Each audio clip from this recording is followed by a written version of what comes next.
ఏమిటి? రామాయణం.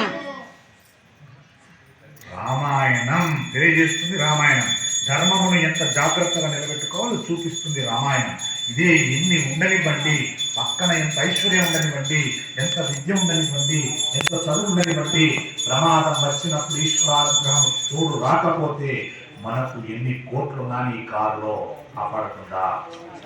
నీ కారులో 1,00,000 కోట్లు పెట్టుకొని పోతున్నావు, 10 మంది డాక్టర్లు కూర్చొని పెట్టుకొని పోతున్నావు, ప్రమాదం వచ్చింది, ఏముంటే నిన్ను రక్షిస్తుంది?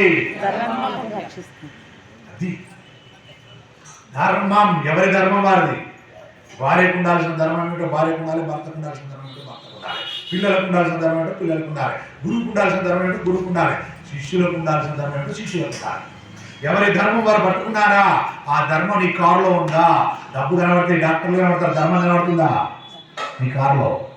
కనబడదు. కనబడకుండా ఉంటుంది ధర్మం. అలాంటి ధర్మాన్ని పట్టుకోండి, ఆ ధర్మంతో ప్రయాణం చేయండి. డబ్బు అక్కర్లే, డాక్టర్లు అక్కర్లే, వాళ్ళే వచ్చేస్తారు అక్కడికి. ఆయన ఇస్తాడు కనెక్టింగ్. మీకు ఆపద కలగగానే ఆయన వచ్చి వాళ్ళకి కనెక్టివ్ ఉన్న వాళ్ళకి ఇస్తాడు, కాపాడతాడు. ధర్మం ప్రధానం. కాబట్టి ఒక బలహీనమైన క్షణం ఉంటుంది. ఆ క్షణంలో మనల్ని రక్షించేది కేవలం ఈశ్వరుడు అంటే నమ్మిన దైవం.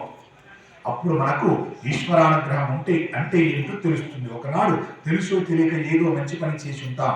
మనం చేసిన మంచి పని ఈశ్వరానుగ్రహంగా మనల్ని కాపాడుతుంది. అందుచేత రామచంద్రమూర్తి ధర్మానుష్ఠానమే ఆ రోజున రామచంద్రమూర్తిని రక్షించింది.